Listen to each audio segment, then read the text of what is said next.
ഞാനേ കണ്ടുള്ളൂ, ഞാൻ മാത്രമേ കണ്ടുള്ളൂ. എൻ്റെ ഗുരുവായൂരപ്പ, ഇതെന്താ ഇപ്പം ഇങ്ങനൊരു സ്വപ്നം? ഷോ, അതും വെളുപ്പാങ്കാലത്തെ. ഇതേതാ ഈ ചുള്ളൻ ചെക്കൻ? ഷോ, എനിക്ക് നാണം വരുന്നു. ബാലാമണിയേ, എടി ബാലാമണിയേ. ബാലാമണി പോയി, കല്യാണം കഴിഞ്ഞ് ചെക്കനോടൊപ്പം പോയി. ഇവിടെ ഒന്ന് ജോലി ചെയ്യടി. ഞാനേ കണ്ടുള്ളൂ, ഞാൻ മാത്രമേ കണ്ടുള്ളൂ. എടി ബാലാമണിയേ, ദാ വരണു, തൊള്ള തുറക്കാതെ. ഹോ, ഈ തള്ള മനസ്സമാനോട് സ്വപ്നം കാണാനും സമ്മതിക്കില്ലല്ലോ. ഷോ, ഇതെന്താ കത്തുന്നില്ലല്ലോ?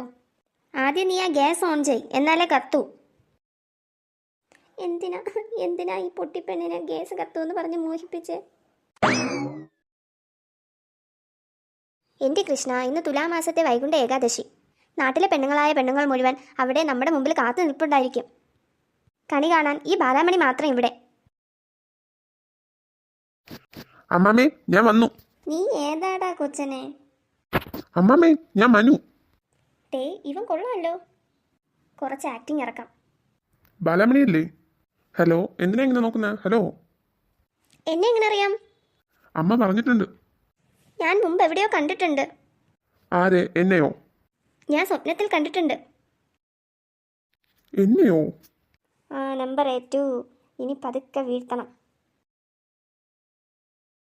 ഓ, ഈ ബാലാമണി ഉള്ളതുകൊണ്ട് കാര്യങ്ങളൊക്കെ നടന്നു പോകുന്നു.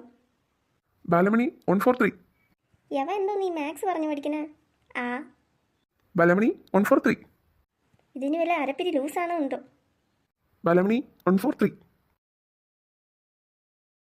എനിക്ക് മനസ്സിലായി കേട്ടോ ഈ 143. എന്ത്? എനിക്ക് മനസ്സിലായി. എന്നാ പറഞ്ഞേ കേക്കട്ടെ. ആരാ പറഞ്ഞു തന്നെ? ഞാനുണ്ടല്ലോ അപ്പുറത്ത് ക്ലാസ് തീർത്ത് ചോദിച്ചെന്നാ, അപ്പം അവൾ പറഞ്ഞു തന്നു. ഞാനേ കേട്ടുള്ളൂ, ഞാൻ മാത്രമേ കേട്ടുള്ളൂ.